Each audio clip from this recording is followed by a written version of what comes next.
Hello, hello, collective. Welcome to Vivid Vibration. My name is Christina. I hope that y'all are doing well. Collective. So we have the riddle, the mountain, the vow, and the offering. And I don't know. I was like halfway into this video and Indigo just started like howling aggressively for a very long extended period of time. And so I feel like I'm just gonna like catch you up on where we were. But it was an idea of understanding your value and, you know, like understanding your value outside of money, outside of, you know, like what value do you bring to me?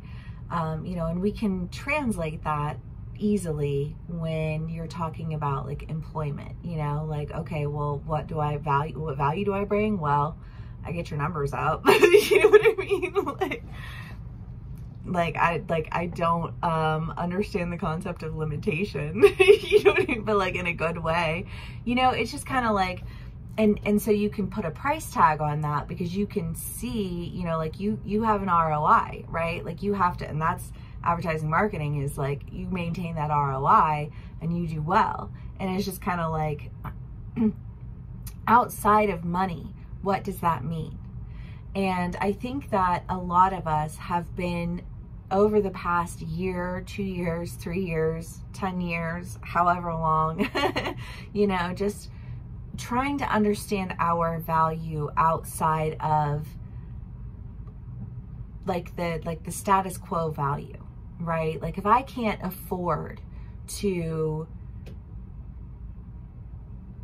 sustain a life where I can, you know, have a house and have a car and have a job and have all of the bills paid and have my rent paid and have all like once upon a time before my life fell apart and I started picking up all the pieces, I could do that. But if I can't do that anymore, like what value do I bring to my children as a mother, right?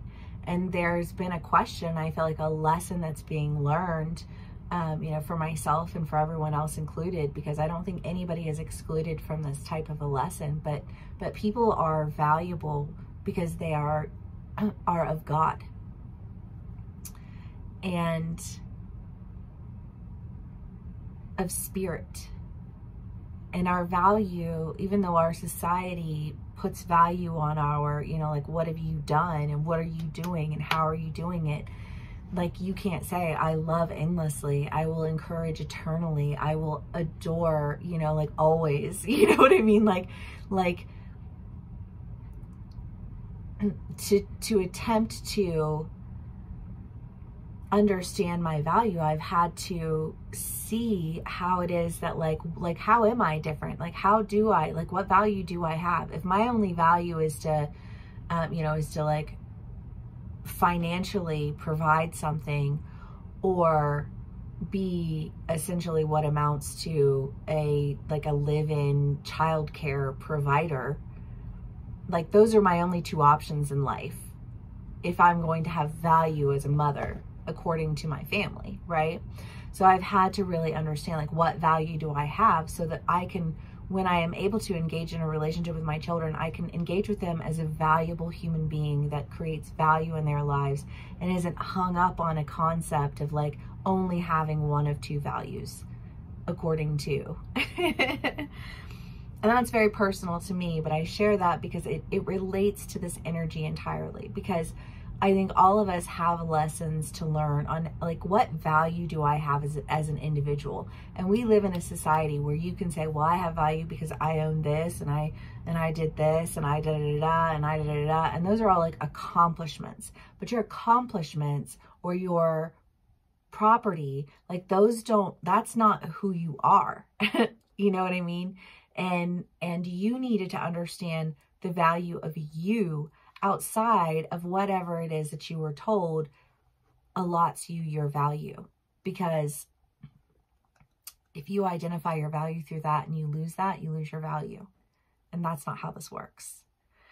And I think that that's a really huge lesson. And it's a lesson that comes with a sense of confidence that says, you know what, I can keep my promise because I do know where my value is now. Like I had to learn that lesson, right? I had to understand my own value and my own worth, because until I could understand like what value I have to offer as a mother, as a person, as a human being, you know, like I can't, like I don't, I feel, I won't say I can't, I'll say that I feel very blocked in an ability to come forward with value if my value doesn't meet these one of two things. And I think that we've all felt that way. I would do that, but I feel like I'm missing something here that's not enough. And I think once you figure out what your value is, then it's like there's nothing stopping you. That blockage feels removed. Okay, collective. Sorry, I forgot to take my cards down. Let's see what else we can get for y'all. Okay. The Ten of Pentacles, the Moon, the Ace of Wands. Yeah, I mean, that feels just like exactly what I just said, though. The Devil and the Two of Wands. Well, because again, it's that like once you understand, like you have to intuitively understand your value. If your value isn't at face value, like this or this, you know what I mean? Like if your value is something different, if your value is something more, you know, but it's like things that are dismissed, you know, like people don't value character. They don't value commitment. They don't value, like a sense of calmness, you know, it's like they thrive in the chaos, you know, because in the chaos, there's no accountability. And so they can just buy it off. They can pay you off. They can do this for you to get you to do that for them. And you know what I mean? It's just like, ugh. And it confuses everyone. And I think everyone starts to really question what their value actually is. You know what I mean? I don't think that that's any one person in any one group or any type of, you know, that's just like people. That's just like humaning in general, because our society is so hung up on what value means. And what value means to a colonized nation is ownership. And I think that you can see that even in the context of our governments, and, you know, like the fact that we're basically in a corporatocracy, you know what I mean? Like our politicians, I love that, like with like the NASCAR, like if our politicians were labeled like NASCAR is, we would see who runs our government and who makes our decisions, which is why it's nothing more than absurd and frustrating when people are in the polls fighting about what ultimately boils down to religious speculation on rights. You know, whether that's our education or women's bodies or like whatever. The point is to cause division so that you're not fighting against the real issue at hand. Because as long as you're fighting each other, they can do whatever they want to do whenever they want to do it. Sorry, but that's how I feel. You know what I mean? And I just kind of feel like a lot of that has to do with the fact that we live in a world of people who don't understand that their value is not just one of two things. And it's a real battle that we are fighting as, you know, like, I don't know, just like as a species, you know what I mean? Because it's like a sickness of hatred. And the more we understand our own value intuitively, the more we are going to open up our lives and our opportunity. And we're going to protect ourselves from what it is that, like, it's like, again, it's just like that big picture, like that real issue that causes all these other issues, and all these other issues are just on some shit and all, you know what I mean? And it's like, but nobody actually gives a fuck in the end, because it's not actually the problem. You know what I mean? And I just kind of feel like feeling really protective of wanting to make sense of value, not only of yourself, but also of the people in your lives. you know, like also of the experiences that you've had, you know, like what is the value in all of this? Okay. Collective. It's an intense energy that I am feeling today.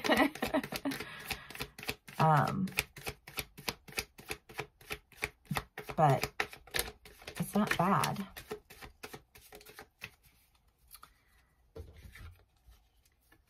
The Eight of Cups, the Two of Swords, the Seven of Cups, the Page of Pentacles, Page of Cups, Page of Wands, the Magician. Well, you know, again, to go back to that like riddle of like always feeling like you're missing out. And why do you always feel like you're missing out? What do you feel like you're not valuable enough? And don't you understand that when you feel like you're not valuable enough, you are actually like robbing others of the value that you embody. And you really need to not do that. You know what I mean? Because you've worked too hard to understand your value and to like root into the identity of you as an individual.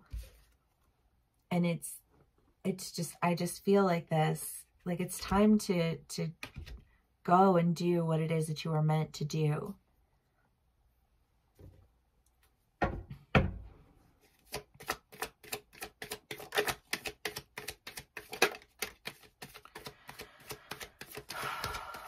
Collective. Okay, we have the Three of Wands and the Two of Cups. Well, I mean, the Three of Wands is the idea of like going on to greener pastures. You know, like some people making some decisions that send you in another direction entirely. The Two of Cups, I mean, I guess it's possible that you are like going into a partnership or going into a relationship, because this isn't just you, right? This has felt very big. It's like, it's so much bigger than me. It's them, it's theirs, it's these people's energy and those people's energy. And, you know, like that, like the drive and the purpose because of my family and the, you know, like, and the love for like a greater good. And you know what I mean? It's just kind of like, I don't know. I feel very like, you know, like, I don't know, just like, I don't know. I just feel like this energy is getting bigger and bigger and bigger. Okay, collective. Let's see what else we can get. The Mother and the Father. Well, I mean, the Mother is the idea of like gaining your identity out of things and falling flat on your face and being lifted up on a pedestal. And to take that back to the idea of what we were saying before, of society having ultimately a sickness of a misunderstanding of what value is in a societal way, in an international way at this point, you know, we've all been very colonized by technology. In the Industrial Revolution, and you know, like it spread, it took over, you know, and it's left the world in need, you know, and the world fills its needs with its instant gratification of being right in some instance of something that really ultimately doesn't matter at all, you know, whether that's, you know, political arguments or what, I don't know, social arguments or philosophical arguments, or, you know, like however it is that people argue, because people argue about everything always, you know, it's like they get off on it, you know, like, oh, look at me, I was right, you know, like, sure were, you know what I mean? But it's just kind of like, I don't know. I feel like it's something that's being addressed. I feel like that's a real issue. Let's do one more card because I hate ending on that. The Seed, the Vision, and the Heart. Okay. It does though. It has that like bigger and bigger and bigger and bigger. And like, what is the goal here? What are you trying to grow? You know, I just feel like, do you understand what it is that you're trying to do? Do you understand like why it is that you're trying to do it? Like, is it your passion? Is it your motivation? You know, like you can tell people who are motivated by, you know, like they just have to go, they have to do. And then you can tell the people who aren't motivated because they don't really give a fuck. They're just kind of kicking dirt and, you know, like dicking around and like doing what, you know what I mean? Like speculating and postulating and, you know, or, you know, like bad mouthing and gossiping, but they have no goal. They have no motivation, and it shows. And I just kind of get this feeling of like, no, I discovered my value because I was motivated enough to put in the effort. And because I was motivated enough to put in the effort, I was able to start to grow what it is that I was really passionate about.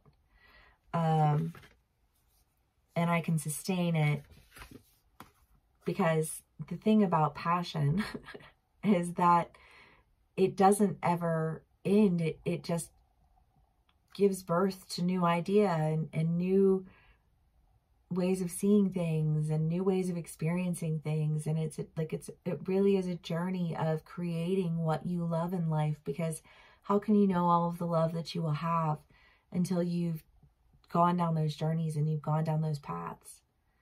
And your motivation and your desire is that you don't want to ever just stop. You know, I just feel like this, like, I don't want to stop. And when I have to stop, I want to make sure that it's still growing after me, you know, like generational wealth. It does, because to say like that's more than your value is, and it's like, it is more than my value is. But now that I understand my value, I can take that limitation of value that you stuck me in originally and burst through it and shatter it into oblivion with the level of success that I have, because I took the time to understand my value. And for that reason alone, that makes this experience in life valuable beyond what meets the eye right now. You know what I mean? It's just, I love this. I love this. I love this. I love this. I hope it resonates with y'all. If it does, please give me a like, share, and subscribe. Thank you so much for spending some time with me today, and I will see y'all again soon. Bye.